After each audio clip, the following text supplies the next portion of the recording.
Soy Pablo Veloso, les decía, esto es La Espada de Damocles y vamos a tratar un tema hoy que tiene que ver con el mundo de los hindúes. Sabemos que la sabiduría universal lleva ese nombre justamente porque se encuentra en todas partes. Uno escarba en China, uno escarba en la India, uno escarba en América, uno escarba en Europa y en África, y detrás de todas las apariencias encuentra un fondo común. Esa gnosis, ese conocimiento profundo que hay escondido a veces detrás de las apariencias, detrás de los ritos, detrás de los dogmas, detrás de las costumbres, suele ser lo que los hindúes llaman el Sanatana Dharma. Ese Sanatana Dharma significa el Sanatana eterno y Dharma. Podríamos traducir esta palabra no como ley ni como verdad, sino que el Dharma es la manera de ser de las cosas, ¿no? Es decir, un manzano, su Dharma es dar manzanas. El Dharma de un ser humano es realizarse personalmente. El Dharma de una madre es criar a su hijo. El Dharma de un guerrero es luchar en batalla. Entonces, el Dharma de la vida entera, de la existencia, es como decir el Tao. Entonces el Sanatana Dharma es algunos traducen la religión eterna. Es aquello que vamos a encontrar vayamos donde vayamos. Siempre va a haber esta visión profunda de las cosas, este Dharma que podemos recuperar. Y uno de los lugares donde está presente el Dharma siempre es en el mito, ¿no? Como decían los griegos antiguamente, en el mitos. Y hoy nos sentimos muy orgullosos de haber pasado del mitos al logos, es decir, de haber dejado atrás el mundo de las historias que contaban los ancestros bajo la luz de la luna, reunidos alrededor de una fogata, y empezar a pensar. Y nos parece entonces que un Sócrates, un Platón, un Aristóteles son justamente el epítome del sabio que ha madurado, ¿no? Y que es el signo de nuestra época, que ha dejado atrás esta tontería de pensar en cuentos chinos. Sin embargo, podemos entender este paso del mitos al logos como un paso intermedio. En realidad, haber dejado atrás el mitos infantil en tal caso, ha sido una gran cosa, porque la razón, la ratio, ha comenzado a desglosar todo lo que existe, pero tiene sus limitaciones. Y cuando desglosamos todo lo que existe, nos damos cuenta que todo queda en compartimientos. Y resulta demasiado estanco, resulta demasiado separada una cosa de la otra, luego no vemos las conexiones entre las cosas y toda la vida se nos empieza a antojar demasiado predecible, demasiado antagónica, se pierde la idea de los binomios, de los pares de opuestos que se complementan y nos parece que tiene que ganar un equipo de fútbol o el otro, o un partido político o el otro, y que cada uno no tiene nada del otro, cuando en realidad todo está conectado. Entonces ahí es donde el mitos puede volver ya con otra madurez, no con la idea con la que siempre se mira los mitos como que son propios de gente que todavía no maduró y que está creyendo todavía que no sé, que las tormentas ocurren porque Varuna decide llover, o porque Indra está con sus maruts ahí por el cielo y los maruts son unos guerreros que van golpeando sus escudos con sus espadas. Entonces se escucha lo que se llama trueno, ¿no? Lo que se conoce como trueno, y el rayo de Indra peleando contra Vritra, el gran demonio serpentino, no es nada menos que el rayo que uno ve en una noche tormentosa. Bueno, todo esto que es catalogado como mera estupidez por parte de mucha gente cuando mira a gente que a veces está más vinculada a pueblos ancestrales que todavía manejan estos mitos, y son vistos entonces estos cultores del mitos como simples personas infantiles que no han entrado en la crema innata de la razón. Bueno, lo que digo es que se puede entrar de nuevo en el mitos desde el paso por la razón, por la ratio. Es como Ken Wilber cuando habla del pre y el trans, ¿no? Podríamos decir que hay un mitos prepersonal y un mitos postpersonal o transpersonal. Es decir, podemos retomar estos mitos con una visión nueva. El mito que vamos a recorrer tiene que ver con Hiranyakashipu, que es un personaje que es un desbordar de egocentrismo y de narcisismo, y bueno, representa mucho a nuestra sociedad actual. De hecho, su propio nombre significa cama de oro o cuna de oro, ¿no? Representa esa comodidad que todos nosotros buscamos y queremos un mundo perfecto donde todo sea una gratificación personal, es decir, una ausencia total de sacrificio, de entrega al otro, de dar una mano, de ayudar, de perder, ¿no? Entonces vamos a echar mano del Vishnu Purana. Purana significa antiguo, y en la India hay 18 Puranas importantes, de los cuales el Vishnu Purana, es considerado el más antiguo de todos. Algunos lo datan en el primer siglo antes de Cristo, otros ya lo ponen después de Cristo.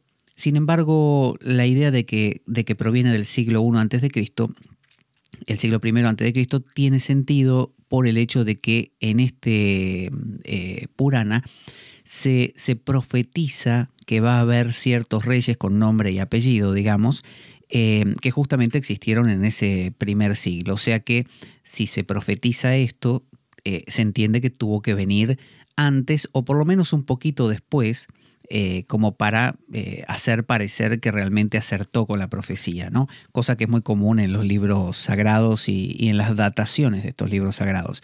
Pero bueno, bien podría ser, no sé, desde el 300 después de Cristo y alguno hizo que profetizaba cosas que supo que habían pasado. Pero bueno, más allá de eso, lo que nos importa es el contenido. Este Vishnu Purana, como decía, de todos los Puranas hindúes, que son de donde vienen las historias. Porque uno se pregunta, por ejemplo, todo este tema de Ganesha, Shiva, Vishnu, Krishna y todos los dioses hindúes que son tan variopintos y todo eso, ¿de dónde salen? ¿De dónde salen esas historias? ¿En qué libro están? Bueno, la respuesta es en los Puranas. Estas historias provienen de los Puranas. Luego los toman un poquito a veces los tantras y desarrollan estas historias también, pero básicamente viene de los Puranas y de los Itihasas.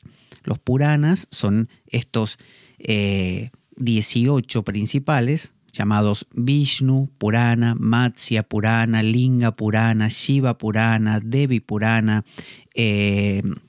Bhagavata Purana. Es decir, hay un Purana normalmente para cada dios o grupo de dioses. Entonces, los que son, no sé, shivaitas en la India, les gustará más el Shiva Purana o el Linga Purana. Luego, los que les gusta Vishnu, les gustará más, o Krishna, les gustará el Vishnu Purana, el Bhagavata Purana y así. Entonces, también en los Itihasas, como el Mahabharata, que en algún momento hablaremos, y el Ramayana, que son dos historias épicas, grandiosas y antiguas, que alguien decía que quien lea estas dos historias es como si hubiera vivido 10 años en la India, ¿no? Pero bueno, nos vamos a centrar en el tema de los Puranas, y en este caso del Vishnu Purana específicamente, que es un diálogo entre el sabio Parasara y su discípulo Maitreya. Es una conversación donde Maitreya le va preguntando cosas y Parasara se las va respondiendo. ¿De qué hablan? Bueno, se entiende que todo Purana, para que sea un Purana hecho y derecho, tiene que tratar algunos temas clásicos, que son, por ejemplo, la vida de los avatares hindúes, ¿no? Por ejemplo, Krishna, Rama, Varaha, Matsya, Nrisingha, Kalki, distintos avatares, encarnaciones divinas. Luego tiene que hablar también de la genealogía de los reyes santos, de las luchas entre dioses y demonios, entre devas y asuras, y también reglas de conducta y prescripciones para la humanidad en general. Así que de estos temas es que habla este Purana. Y en este caso vamos a ir al capítulo 4 del libro 3 del Purana, donde de una manera resumida, porque este no es el Purana extenso, porque si no tardaríamos mucho, vamos a ver esta historia de Hiranyakashipu que nos va a contar mucho de cómo funcionamos, nos va a ayudar a conocernos. Dice Maitreya, que es el que pregunta, dice, creo que Daksha nació del pulgar derecho de Brahma. Acuérdense que Brahma es el creador, es como el demiurgo de los gnósticos. Brahma es como una especie de dios secundario, ¿no? El dios total, inmenso, es Vishnu. Y ese Vishnu hace uso de Brahma en cada Brahmanda, en cada universo, pone un Brahma que es como una especie de abuelo, ¿no? O bisabuelo de todo ese universo, y lo hace crear todo lo que existe. Y a su vez crear los textos sagrados y todos le rinden obediencia y pleitesía a este Brahma, aunque saben que hay un Dios detrás, ¿no? Muy parecido a esta idea de los gnósticos de que hay un demiurgo que a veces se identifican con Yahweh, ¿no? El Jehová, que Dios de los ejércitos, que tiene esos, a veces esas conductas un poco crueles, un poco duras, sabiendo que hay un Dios de amor trascendente, el Abba, el Padre detrás. Entonces, dice Maitreya, creo que Daksha es como una especie de patriarca, que en algún momento hablaremos de él también, que Brahma, como es el creador, este demiurgo, lo que hace es a su vez crear gente que crean progenie. Es decir, estos patriarcas no solamente tienen descendencia humana, sino que tienen descendencia en forma de plantas, montañas, todo lo que a usted se le ocurra, ¿no? Animado o inanimado. Uno de estos grandes patriarcas es Daksha, que tiene un papel protagónico en la historia de Shiva y de Gauri, o Sati, que ya hemos hablado en algún programa. Entonces dice, dime, gran Muni, Muni significa sabio, ¿cómo fue regenerado como hijo de los prachetasas? También se eleva en mi espíritu una gran perplejidad al no poder comprender que aquel que, como hijo de Marisha, era nieto de Soma, podía también ser su yerno. Le hace varias preguntas. Nos está adentrando en el tema que va a contar ahora en unos momentos, la historia de Hiranyakashipu. Y claro, le pregunta cómo puede ser que este, que era hijo de Marisha, de un tal Marisha, y era nieto de Soma, también pueda ser su yerno. Es decir, no le daban los números, no le daban los tiempos. Entonces Parasara le responde, el nacimiento y la muerte son constantes en todas las criaturas.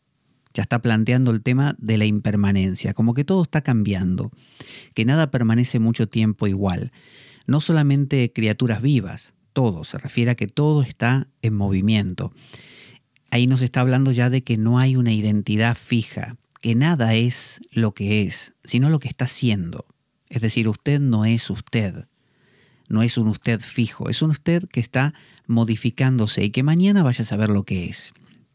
Entonces dice, los rishis, que son los videntes, los que ven la verdad, por así decir, y la traducen en los Vedas, en todo el cuerpo escritural hindú, los rishis y los sabios instruidos en las verdades divinas no experimentan esa perplejidad que tú sientes. Está queriendo decir, tu manera de percibir las cosas es válida, pero no es la misma de una persona que realmente comprende de qué va la vida. Quien comprende de qué va la vida lo ve de esta otra forma. Dice, Daksha y los demás eminentes munis, sabios, están presentes en toda edad y en el intervalo de la destrucción cesan de ser. Recuerda que los hindúes plantean una idea cíclica. Las cosas no son lineales como las entendemos nosotros desde nuestro mundo judeo-cristiano helénico, ¿no? No, para ellos todos son ciclos temporales. Los griegos tenían esto también, pero el mundo judío es un mundo lineal. Quizá porque la muerte en un desierto es una muerte y no hay más nada. Mientras que en un mundo donde hace calor, más mediterráneo, y en la India ni le cuento, cuando algo muere, enseguida empiezan a aparecer toda clase de seres, desde los gusanos que aparecen hasta los hongos que crecen sobre ese vegetal que murió, sobre esa persona, sobre ese árbol que se está pudriendo por el calor, por las lluvias, mientras que en un desierto, a veces, como pasa en Egipto, cuando algo se seca, se muere, queda tan seco todo que ni se pudre. Y por eso muchas momificaciones han perdurado siglos, porque el clima es propicio para ello. Entonces, para un clima desértico, lo que finaliza, finaliza. Esa es la idea judeocristiana, y por eso nos parece que el Apocalipsis es el final. Mientras que en realidad la idea un tanto helénica, pero a su vez también esta idea que también viene de los egipcios, porque los egipcios tenían el Nilo. Aunque su clima era desértico, el Nilo provocaba con su exuberancia al regar todos esas tierras y generar un tipo de limo especial, bueno, generaba una regeneración. Esta era la idea de la muerte y la resurrección, la muerte y el volver a la vida, entrar en el otro mundo, esa continuación era más factible para los egipcios. Y esto, como los griegos eran unos grandes admiradores de los egipcios, todo su formato de cultos mistéricos griegos, Eleusis, por ejemplo, los cultos dionisíacos, todos se tiñeron de esta idea de ciclo. Entonces, le está diciendo Daksha y los demás eminentes munis están presentes en toda edad y en el intervalo de la destrucción cesan de ser. Le está diciendo, las cosas no terminan, no tienen un final, no hay nada que finalice, todo en algún momento se vuelve a dar. Es decir, desaparecen, le está diciendo. Cuando ocurre, dice, el intervalo de la destrucción. Cuando ocurre la noche de Brahma, este Dios creador, tiene su día y su noche, como nosotros. Solo que duran, pero miles y miles y billones de años, ¿no? Entonces, cuando viene la noche de Brahma, Brahma duerme. Cuando Brahma duerme, casi todo el huevo de Brahma se destruye, se inunda, se llena de agua. Entonces, todos los seres mueren, salvo Brahma y 3 o 4 más. Y cuando Brahma despierta, todo esto vuelve a recrearse. Hasta que ocurre una gran disolución, que es cuando muere Brahma y todo el universo que él presidía se destruye, para volverse a crear más adelante. Entonces, en cada universo de los que hay, que son como, imagínense uvas, por ejemplo, un racimo de uvas, ¿no? En cada uva, en cada universo, hay un Brahma, hay un Daksha, hay un Ganesha, todos los que están en un universo están en todos, solo que con diferentes caras, con diferentes detalles, un poco como plantea la física cuántica con los universos paralelos. Entonces le está diciendo, acá nada termina. ¿A vos te parece que es raro que este pueda ser el yerno? Es como si a mí me dijera alguien, ¿cómo podés vos ser el padre de y al mismo tiempo el hijo de esa misma persona? Y porque si yo lo miro en cuestiones temporales, y sí tengo cierta edad y yo no puedo ser el hijo de. Sin embargo, yo estoy en todo tiempo. Entonces, eso mismo le plantea Arjuna a Krishna en el Bhagavad Gita. Cuando Krishna dice que él le enseñó este yoga que le está enseñando a Arjuna a Vivaswan, el dios del sol. Entonces, Arjuna le pregunta, pero ¿cómo vos, que tenés un poquito más de edad que yo nada más, podés haber conocido a Vivaswan, que vivió hace, no sé, miles de años? Entonces ahí Krishna le cuenta, no, es que tú y yo somos eternos, nunca dejamos de existir, solo que tú estás creído que eres solamente ese cuerpo, mientras que yo, mi concepto de mí es un concepto que trasciende el tiempo y el espacio. Es decir, yo soy toda la vida que existe. Por lo tanto, soy también el que vivió hace 2000 años atrás, por ejemplo. Y soy el Pablo que caminó por África, y soy el Pablo que fue un esquimal también en el Polo Norte, y soy el Pablo que todo eso soy. Entonces, el sabio, dice Parasara, no tiene ninguna duda respecto a esto. O sea, sabia es aquella persona que tiene este concepto de vida, el concepto de soy todo lo que existe. ergo, es decir, por lo tanto, nada puede destruirme. El sabio es el que carece de miedo. Carece de miedo porque sabe que es eterno. Sabe que Él es las montañas, Él es las flores, Él es su Hijo como también su Padre y como también Él mismo. Es decir, cuando una persona tiene esa noción de sí misma, ya no tiene miedo. Ya sabe que es todo lo que existe y todo lo que existe no puede ser destruido.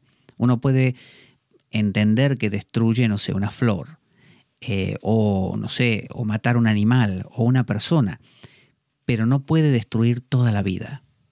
Es imposible, ya que toda la vida no es algo que empiece por alguna parte, es algo que es la suma de todo lo que existe. Entonces, el sabio no tiene ninguna duda respecto a esto. Dice, entre ellos no había en otro tiempo ni más viejos ni más jóvenes. Las rigurosas penitencias y el poder adquirido eran las únicas causas que establecían una diferencia de grado entre aquellos seres más que humanos. Está contando que había un tiempo, la Edad de Oro, que recuerda que la Edad de Oro no es necesariamente una época de cierto año, cierto siglo. La Edad de Oro es una condición del ser. Cuando usted vive en la Edad de Oro, no existen jóvenes ni viejos, no existen plantas ni animales, no existen minerales ni aves, o insectos, existe solamente el ser, expresándose en 1000 formas.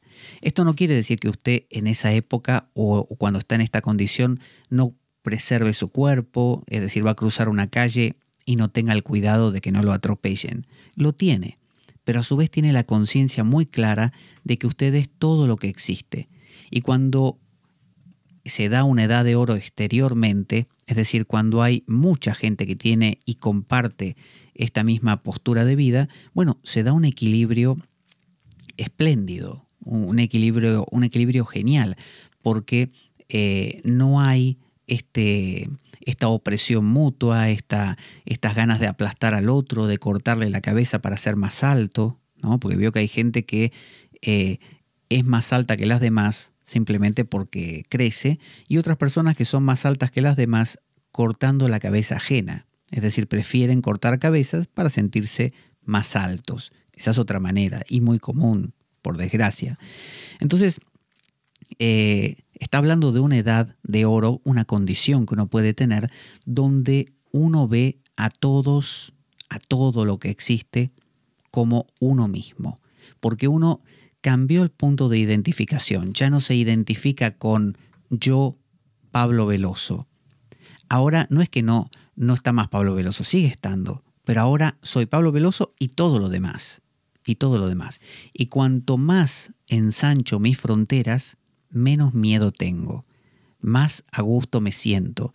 Porque ya no hay tanto un otro que me pueda venir a amenazar, a atemorizar o a lastimar. Ahora soy todo lo que existe. Entonces Maitreya dice, relátame extensamente, venerable Brahman, el nacimiento de los dioses, de los gigantes, de los gandharvas, de las serpientes y de los espíritus. O sea, de todo. Porque cuando Brahma crea, Brahma es como si fuera el ego, ¿no? Dentro nuestro. Es el creador de todo, así se lo llama en la India el Ahankar, ¿no? El creador, Kara, el hacedor del Aham, del yo. Entonces, nuestro ego es un pequeño creador de nuestro mundo interno. Crea pensamientos, aglutina ideas para que empiecen a cobrar asiduidad, y cuando uno, acuérdese, se vuelve frecuente de ciertos pensamientos, se convierten en hábitos que luego nos definen, sean hábitos positivos o negativos. Entonces el ego es un gran creador de nuestra identidad.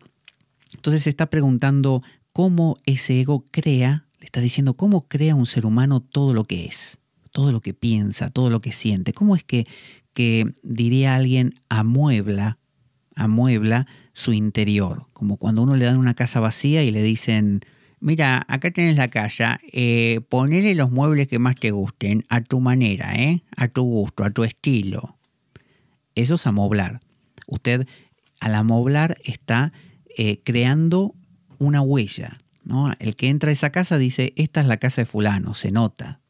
Bueno, amueblar nuestro ser interior, llenarlo de este pensamiento y no de aquel otro, una pizca de esta emoción y no de aquella otra, es lo que hace que usted sea usted. Entonces, esa es la labor de Brahma. ¿Y qué crea? Fíjese, no crea dioses nada más, que sería como decir lo más sutil y maravilloso. No, crea gigantes, que son los asuras, ¿no? Como los demonios, crea gandharvas, que son unas especies de compañeros de las ninfas, crea serpientes y crea espíritus. Es decir, crea luces y sombras, porque si no, no habría contraste, no habría juego. Es decir, la mente humana necesita de esos contrastes, no deben ser negados. Lo que sucede a veces es que uno, como decía Parasar hace un rato, uno pierde la noción de haber creado todo esto y tiende a tomar partido. Y empieza a decir, por ejemplo, a mí me gusta, la verdad, los dioses, ¿viste? Me gustan los pensamientos de alegría, de amor, de pasarlo bien, de estar contento.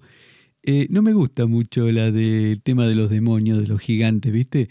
Porque siempre están peleando y me hacen sentir mal. Entonces ahí empieza uno a crear sombra, diría Jung. Empieza a elegir, a tomar partido y la parte que quedó fuera de la historia empieza a querer entrar a nuestra vida y normalmente lo hace de una manera poco agradable.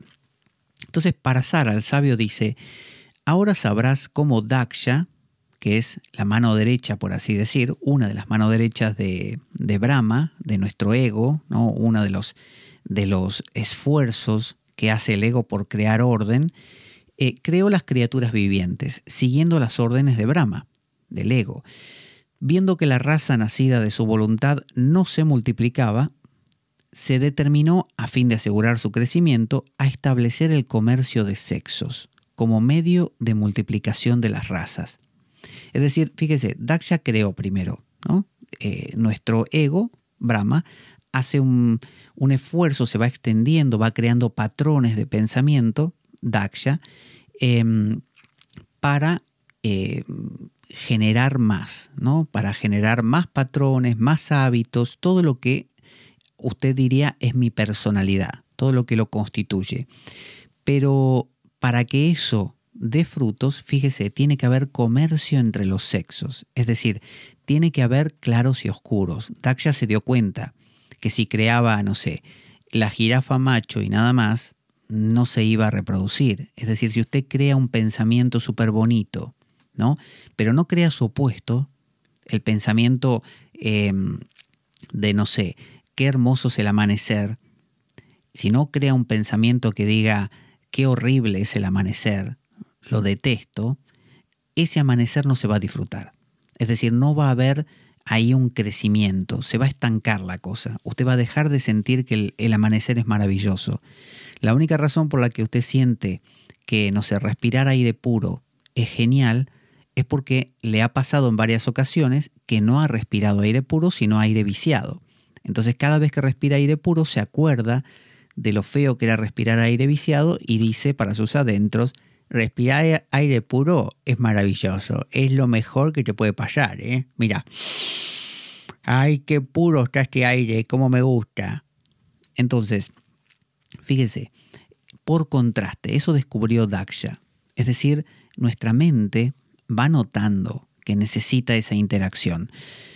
Entonces se determinó, a fin de asegurar su crecimiento, a establecer el comercio de sexos como medio de multiplicación de las razas. Eso trae aparejado, usted ya lo sabrá, toda clase de problemas también, porque mientras usted tiene gente que diga nos gusta el blanco y punto, y después aparece gente que dice y a nosotros nos gusta el negro, ya ahí aparece un conflicto. Porque los del negro van a querer que lo que esté sea el negro y los del blanco el blanco. Y van a intentar ocupar el mismo espacio con ideas distintas. Entonces va a haber roces. Pero los roces, como dicen los judíos, que dicen que la Torá, ¿no? Su cuerpo de escrituras, es tan rica que si uno, que es como un martillo, dice, golpeando un yunque. Cuando con un martillo uno golpea un yunque con fuerza, salen chispas. Esas chispas son justamente la sabiduría. Pero claro, salen del golpe de dos cosas. Entonces, cuando hay comercio de sexos, cuando hay, acuérdense el mito de Platón, de estos seres que eran en forma como de huevo o de plato, que eran un solo ser, eran andróginos, no había diferencia de sexos, eran seres muy abúlicos, muy atontados. Y solo cuando fueron cortados al medio por Zeus, ahí empezaron a buscar su parte faltante, ¿no? A tratar de complementarse. Y esa motivación por complementarse es lo que pone en marcha la vida. Entonces, el ego, Brahma, tiene como digamos, premisa y como deber crear diferencias. Fíjese que Brahma es el que empieza a generar toda la diversificación que existe. Plantas, animales, toda clase de seres, dioses, demonios, espíritus. Y lo que hace es pedirle a sus sucesores, a su progenie, que es como Daksha, por ejemplo, que hagan lo mismo.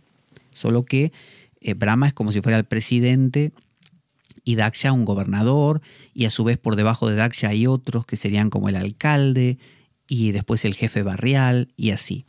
Entonces, de la misma manera se va creando toda una especie de flora y fauna mental, que es lo que somos cada uno de nosotros. Hasta ahí todo bien. Ahora, ¿qué sucede? Dice, con este objeto, Daksha tomó por esposa a Asigni, hija del patriarca Virana, joven inclinada a las más piadosas prácticas. Entonces Daksha dijo, yo solo voy a generar una progenie muy aburrida, una progenie de andróginos, de una montaña que no se va a reproducir, de un elefante que no se va a reproducir, y la cosa se va a estancar. Necesitamos movimiento. Entonces tomó una esposa. El Padre Supremo de la especie humana tuvo de ella, o sea, Daksha, 5.000 hijos poderosos. O sea, parece que Asigni era muy fértil, ¿no? La mujer. Entonces tenía 5.000 hijos, imagínese. No le alcanza los días de su vida para parir tantos hijos, de los cuales podía esperar la multiplicación de su especie. Así que Daksha estaba contento. Narada, el divino Rishi, se acercó a ellos, a la progenie, y les dijo en tono amistoso. Esto le dijo Narada. Narada es como si fuera un sabio divino. Siempre, fíjese cómo funciona esto. Y ahí vemos el valor del mito, ¿no? Nosotros tenemos una mente que tiene un ego. Ese ego es como un reflejo del yo supremo, ¿no? Es un Brahma, un creador. Ese ego crea. A su vez, ese ego tiene una mano derecha, Daksha, que son como los apéndices del ego, ¿no? Lo que usted llamaría las subpersonalidades, ¿no? Subpersonalidades. Estas subpersonalidades se dan cuenta que necesitan reproducirse y para eso generar controversia. Entonces usted se empieza a enfadar con usted mismo, se pelea con el vecino, se pone metas, no consigue las metas, se enfada por no conseguirlas, dice que lo va a hacer la próxima. Entonces todo eso es la dinámica de Daksha. Pero como siempre pasa, como decía nuestro amigo Heráclito, el oscuro, el griego, cuando aparece el blanco aparece el negro. Aparece el antagónico para que se produzca dinamismo. ¿Cuál es el antagónico a Daksha? Narada. Narada es un sabio. Si Daksha lo que quiere hacer es una procesión, como diría Plotino, es decir, crear más, ¿no? Complicar más las cosas, es como si usted estuviera viviendo, no sé, tranquilamente solo y Daksha dice, no, ponete en pareja. Y usted ya se puso en pareja y más o menos se estabilizó. Y Daksha dice, no, ahora tenés hijos. Vale, usted tiene 1. Y viene Daksha y dice, no, 1 no, 10. Y ahora nietos. Es decir, todo eso trae aparejado problemas. O sea, grandes placeres y no sé, y beneplácitos, pero al mismo tiempo trae complicación. Porque cuanto más usted complejiza su vida, más cosas se le dividen y se le oponen entre sí y en más cosas tiene que pensar y más cosas tiene que resolver. Cuando aparece eso, al mismo tiempo aparece dentro de usted una energía que quiere regresar, ¿no? Regresar a la paz. Entonces, ocurren dos energías contrarias. Los hindúes le llaman pravriti, que es la energía que sale de la unidad, del equilibrio y se complejiza. Llámese meterse en problemas, ¿no? Más cosas, más lío, más deudas, más esto, más trabajo, más carreras universitarias, más viajes, más, con todo el placer que eso implica, pero también con la complicación. Y a la vez aparece una energía que le viene y le dice al oído: escúchame, ¿por qué no aflojas con todo eso y descansas un poco? La vida se trata de estar en paz, ¿viste? Eso que estás haciendo vos no es bueno. Tanto lío. ¿Por qué no te sentás y meditas? Ese es Nárada. Y Nárada es un tipo que es como una especie de Eros y Tánatos de los griegos. Eros sería como la energía, de ahí viene el erotismo, ¿no? La energía que se multiplica y que crea diversidad y que lo invita a usted a, no sé, acercarse a esa dama y generar una relación. Y por otro lado está Tánatos, la energía de la muerte, la mortificación, el deshacerse. Eso es lo que le propone Nárada. Vamos a escuchar un audio muy pequeño que nos cuenta cómo colaborar con nuestro programa, con la espada de Damocles, para poder conseguir bibliografía, como por ejemplo esta del Vishnu Purana. Así podemos tratar temas muy, muy interesantes. Ahí va. Nuestro programa carece de sustento económico externo. Si quieres colaborar y apoyarnos, puedes hacer de cuenta que me invitas un café y dejar una donación equivalente a ello o lo que tú desees a través del enlace de PayPal que aparece en nuestro canal en iBooks. Si tienes alguna duda al respecto, puedes enviarme un correo a info@gmail.com para informarte y desde ya muchas gracias por ello. Así que vemos que Daksha tuvo 5.000 hijos poderosos, dice, ¿no? De los cuales podía esperar la multiplicación de su especie. Eso es lo que hacemos. De hecho, en Occidente se nos enseña a ser Daksha, a tener 5.000 hijos, es decir, a meternos en 5.000 cosas distintas, a complicarnos más, a hacernos más preguntas, a estudiar más, a investigar, a leer más, a comprar más, a viajar más. Y eso está muy bien. Nos permite grandes cosas, curar enfermedades, viajar a la luna, placeres también, tener cosas electrónicas como internet y cosas por el estilo que nos facilitan otras. Pero nuestra cultura occidental sobre todo se ha olvidado de Nárada. Y Nárada es un sabio que con su dhoti, su vestimenta clásica hindú, toca una vina, un instrumento musical de cuerdas, y canta siempre un mantra a Narayana, ¿no? Que es el mantra, a veces la misma palabra, Narayana, y otras veces Om Namo Narayana. ¿Qué significa Narayana? Narayana significa Nara, hombre, y Ayana significa el camino, ¿no? O el residir también. Entonces sería el camino que está dentro del hombre, ¿no? O el Dios que reside en el hombre. Entonces es como una especie de recordatorio de esa divinidad esencial, de ese ser olvidado. Como decía Heidegger, la pregunta por el ser. Bueno, Nárada es el que viene y te dice: escúchame, ya tenés casa. Te digo en plural, casas, coches, esposa, hijos, perro, gato, canario, tortuga, te vas de viaje, tenés un yate, un avión propio, tenés un puesto y una jubilación importante. ¿Qué más querés? ¿Por qué no aflojas con todo eso y te dedicas un poquito a hacerte la pregunta de ¿quién soy yo? Ese es Nárada. Es fastidioso, Nárada, obviamente. Entonces, Nárada, el divino Rishi, se acercó a ellos, a los 5.000 tipos que creó. Acuérdense, los hijos no eran solamente personas. Daksha con su esposa Asigni, en realidad crearon árboles. O sea, usted dice el pino, ¿quién lo creó? Daksha. No sé, la montaña, el Aconcagua, ¿quién lo creó? Daksha. con Asigni. Lo crearon ellos. ¿Cómo hizo Asigni para parir a la Cóncava? No lo sé, pero ella lo creó todo a partir de la simiente también de Daksha. Entonces, todo esto creado venía con la huella, con la impronta de vamos a seguir complicando todo, ¿no? Cada vez más, ¿no? Es como cuando usted tiene un hijo y usted fue criado para consumir, su hijo ¿qué va a hacer? Seguir consumiendo, ¿no? Y si puede más, mejor. Bueno, Narada es la energía de regresar, el Nivriti, remontarse contra la corriente, como hace el salmón. Entonces viene Narada y le dice esto a los Haryasvas, que son los hijos de Daksha. Dice, ilustres Haryasvas, dice Narada, es evidente que vuestra intención es engendrar una posteridad, pero primeramente considerad esto.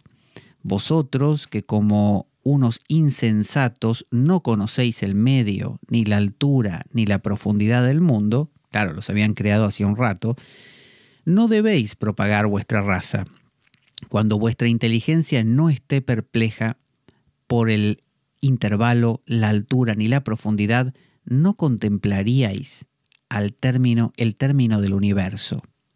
Es una pregunta, perdón. Dice, ¿no contemplaríais el término del universo?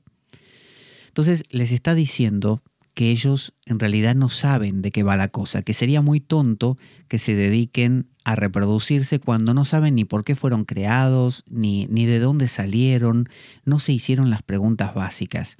Les está diciendo que cualquier cosa que uno genere sin tener este conocimiento genera problemas. ¿Qué es lo que nos pasa?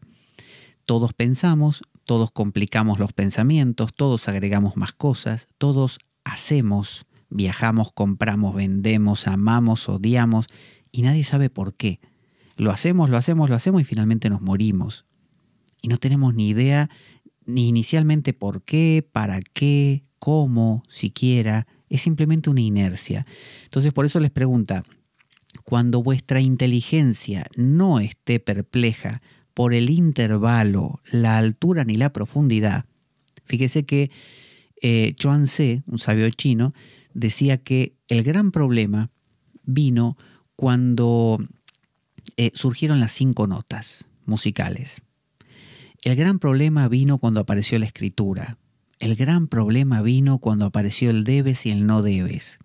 Es decir, plantea Chuang-Tzu que cuando uno empieza a generar un mundo de preferencias, de esto es mejor que aquello, esto está más alto que esto otro, esto es más pequeño o más grande que aquello otro, genera contrastes. Y cuando genera contrastes, genera problemas, porque el contraste es una frontera. Cuando yo digo yo soy mejor que tú, o tú eres más grande que yo, estoy trazando una línea y los dos queremos cruzar esa línea. O sea, yo quiero apropiarme de lo que el otro tiene, que yo carezco, de lo que yo carezco, y el otro a su vez conmigo. Entonces, el inicio del movimiento de la vida lo da justamente el contraste. Daksha lo sabe y por eso buscó una esposa para generar este contraste y crear entonces un mundo que se mueva. Narada les está diciendo, no, si crean un mundo que se mueve sin primero conocerse, meten la pata. Entonces les dice, ¿por qué no aflojan con esto de reproducirse? Al oír las palabras de Narada, los hijos de Daksha se dispersaron a través de las diversas regiones. Todavía no han vuelto, dice Parasara. Como los ríos que se pierden en el océano jamás vuelven a su fuente. Esa metáfora es la metáfora del sabio. Cuando el Buda alcanza el nirvana, cuando un sabio alcanza el despertar, es como si un río, que un río en realidad es un agua secundaria, regresase al océano. Cuando el río hace su desagüe, su regreso al océano, porque todos los ríos obviamente bajan desde las montañas de los deshielos y finalmente se unen a la masa de agua más grande, y ahí, cuando se está mezclando, usted dice, bueno, todavía esto es parte del río, ¿no? Y esto más allá ya es más océano, más allá adelante ya es totalmente océano. Pero si usted se mete más adentro, no queda nada del río. Usted no sabe dónde está el río. Como esa muñeca de sal que quiso medir la profundidad del océano y cuando dio 5 pasos desapareció. Entonces, fundirse en ese ser, esa pregunta, ¿qué es existir? ¿No? No quién soy yo, qué hago yo, qué se espera de mí, qué tendría que yo pensar o no pensar. No. ¿Qué es ser? No qué es mi ser. No, ¿qué es ser? La condición de ser. Esa pregunta tan básica, cuando uno la hace, todas las diferenciaciones se dispersan. Entonces, estos 5.000 que creó Daksha desaparecieron. Entonces, fíjese cómo hay ese continuo litigio entre su y mi tendencia a complejizar y la tendencia a simplificar. Habiendo desaparecido los Haryasvas, el patriarca Daksha tuvo de la hija de Virana 1 millar de hijos más. O sea, dijo así Daksha, fíjese. Así que el Narada se hace el vivo, ¿no? Y los 5.000 que tuve, bueno, voy a tener 1 millón ahora. Vení, Asigni. Y la pobre Asigni tuvo que tener montones de hijos con Daksha. 1 millón ahora. No, nada de 5.000, 1 millón. Entonces, fueron llamados los Sabalasvas. No, Sabalasvas. Sí, Sabalasvas. Y deseaban tener prosperidad. Pero Narada les apartó de esta idea otra vez. Apareció Narada y con medios semejantes a los que había usado con los Haryasvas, los disuadió. El uno al otro se dijeron, ¿no? Los Sabalasvas. Dijeron así: lo que el Muni ha observado es prácticamente justo. Debemos seguir el camino que tomaron nuestros hermanos. Cuando hayamos conocido la extensión del universo, propagaremos nuestra raza. Es decir, es la consigna de primero descubrite, ¿no? Descubrí qué sos, quién sos, qué es ser, ¿no? Y luego hace todo lo que quieras, ¿no? Es decir, como el dicho de San Agustín que decía, ama y haz lo que quieras. Es decir, primero ama, ¿no? O primero encuentra el reino de Dios y su justicia y todo lo demás se te dará por añadidura, decía Jesús. Es decir, busca, esa es la consigna de Narada, busca primero la pregunta por el ser. Eso decía Krishnamurti también, cuando la gente venía y le preguntaba a Krishnamurti, señor, yo tengo un problema marital, ¿qué debería hacer? Y Krishnamurti decía, mira, lo que vos tenés que hacer primero es entender el deseo y entender al observador y lo observado. Y cuando entiendas eso, después hablamos de lo otro. Claro, básicamente lo que decía y que fastidiaba a los demás con esto era que no se trataba tanto de andar resolviendo problemas, sino de entender por qué se generaban. Es como si usted se le rompe algo del coche y lo repara, y se le rompe otra cosa y la repara, y se le rompe otra y la repara. Pero lo interesante es descubrir por qué se le está rompiendo, ¿no? De manera de anticiparlo y evitar futuros problemas, ¿no? Futuras rupturas. Pero bueno, esto es lo que les proponía Narada, y esta tendencia la tenemos todos dentro nuestro. Palpita, no la podemos matar, a Narada no se lo puede matar.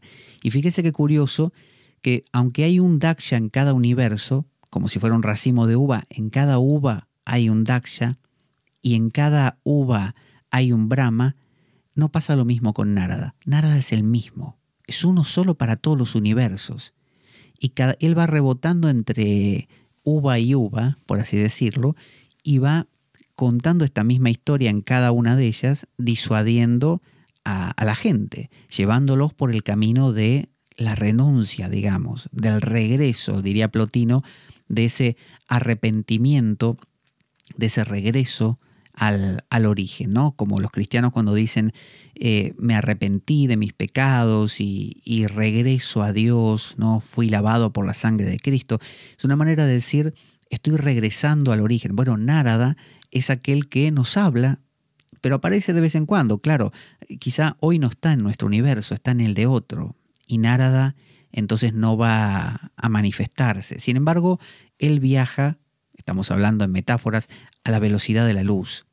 Y fíjese qué curioso, y con esto vamos a concluir hoy y continuar en la siguiente ocasión. Cuando yo estuve hace mucho tiempo con los Hare Krishna, que es un movimiento obviamente Vaishnava, es decir, Vishnuita, de esta línea de Vishnu, una de tantas, la gente piensa que los Hare Krishna son los únicos, no sé, monopolio, que tienen el monopolio de Krishna, ¿no? Que ellos son los únicos. No. En la India hay muchísimos movimientos que siguen a Krishna en diferentes formas o a Vishnu. Pero algo muy curioso, decían ellos, muy interesante y valioso. Decían, cuando hagas algún kirtan, ¿no? Que es una reunión de cantos devocionales, o lectura del Bhagavatam, ¿no? Públicamente, nos vamos a reunir para leer tal libro sagrado y cantar unos mantras, el que quiera venga. Y resulta que uno va, como organizador, y no va nadie, ¿no? Y uno llega y no hay nadie, llega la hora, pasan 10 minutos y no apareció nadie.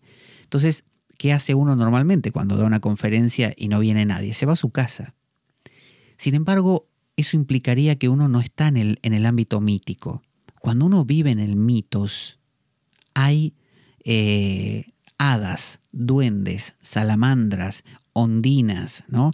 Hay ángeles, arcángeles, tronos, potestades, dominaciones, ¿no? En términos también cristianos. O en estos términos hindúes hay devas, hay nagas, que son las serpientes, hay pisachas, hay bhutas, que son los espíritus, hay devas, asuras, hay todo. Entonces, decían estos Hare Krishna, dice, si no viene nadie a la reunión, da la charla igual, hace la lectura igual y canta los cantos igual, porque Narada viene. Y de hecho ponele un asiento, porque Narada siempre que se hable del Bhagavatam y se canten mantras, está ahí, escuchando todo y participando. Entonces, aunque no venga nadie, dale la conferencia cantale estos cantos o cantalos con Narada, porque Narada lo comparte. Entonces, esto es una visión mítica, pero una visión mítica saludable, madura, ¿no? Si uno la aborda desde este punto de vista que estamos utilizando, que es el punto de vista psicológico, entendiendo que ese Narada es un principio interior. Ahora, si uno lo ve de manera infantil, claro, va a creer que es un tipo que vuela de un universo al otro y después va a querer intentar explicar cómo se mueve de un universo al otro y se va a inventar que tiene alguna nave espacial y va a venir otro que estudió ciencias y va a decir, es imposible porque la velocidad de la luz no se puede sobrepasar y no sé cuánto, y entonces Narada no podría estar en 5 universos a la vez por las distancias. Y lógico, es muy coherente, pero no estamos hablando de eso literalmente, estamos hablando de un principio interior. Narada es nuestra tendencia de regreso, de nibriti, de regreso a la esencia, y está siempre en nosotros. Y Daksha no es malo, no es negativo, es simplemente la tendencia egoica a la proliferación, a la multiplicación, a la variedad, al antagonismo, al roce, mientras que Narada es el que nos ayuda a ver todo esto conectando las cosas. Daksha quiere separarlas, diciendo, por ejemplo, este es bueno y este es malo, esto me gusta y esto no, esto es lo que tiene que pasar y aquello nunca tiene que pasar, mientras que Narada dice, no pasa nada. De hecho, Narada, ¿qué hace? Baila y canta, ¿no? Y así va de mundo en mundo bailando y cantando, tomándose las cosas de forma risueña. De hecho, Narada es la imagen del Hermes de los griegos, el Mercurio de los romanos, y también el dios, tiene un parentesco con el dios Tot de los egipcios, en su sentido de comunicador, porque Narada muchas veces es el que va y viene llevando mensajes. Entonces podemos, para concluir hoy, abrir un poco nuestros oídos, no solamente a Daksha, que nos dice eso de metete en una cosa más, apuntate a un curso más, viaja a otro lugar, a dónde vamos mañana, ¿no? Y podemos abrir un poco los oídos a Narada, que nos dice menos multiplicidad, más unidad. Quedémonos uniendo cosas y no separando tanto. Quedémonos con menos cosas, decrezcamos, ¿no? En lugar de crecer continuamente. Aquietemos, ¿no? apaciguemos. Ese es el camino de Narada, que no tiene que ser el único, porque de lo contrario no habría vida, no habría multiplicidad, no habría juego, no habría lila. Vamos a escuchar nuestra cortina de despedida y nos encontramos en el próximo programa para seguir transitando este magnífico Vishnu Purana y sus historias. Soy Pablo Veloso, esto es La Espada de Damocles y nos despedimos hasta la próxima. Ahí va.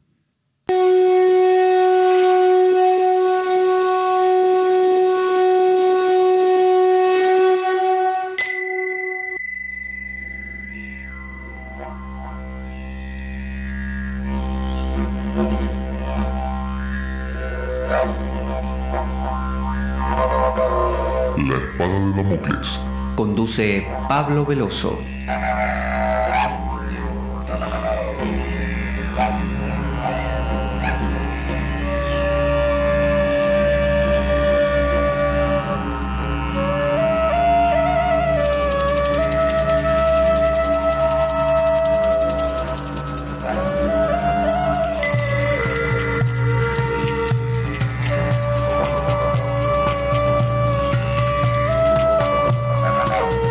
Y dado que la vida es un macabro juego concebido por una mente perversa, únete a nosotros en nuestro próximo programa, cuando escuches las siguientes palabras. La Espada de Damocles, la ficción más real que puedas concebir. Buena vida para todos, buena semana y... ¡Avanti, Damocleanos!